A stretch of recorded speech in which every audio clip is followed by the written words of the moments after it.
Hi guys! Cooking time! So magluto ako ngayon ng pansit. Prito ko lang yung pansit guys.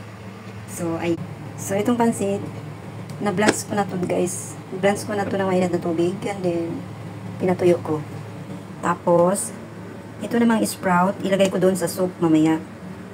And itong chicken, na-prito ko na, luto na rin. Ilagay ko na lang yan doon sa soup. So, ayan guys, prinito ko na yung ilagay ko na mantika konti. Saka ito naman, boiled ko na.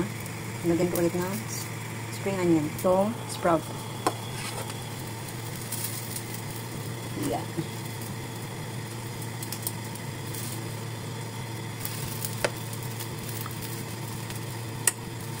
May lasa na yan siya guys kasi may oyster sauce. Ito naman siya. Dito para crunchy.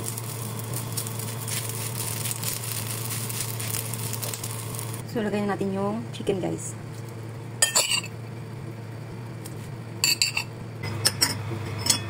Lagyan natin ng cornstarch, guys. Para malapot.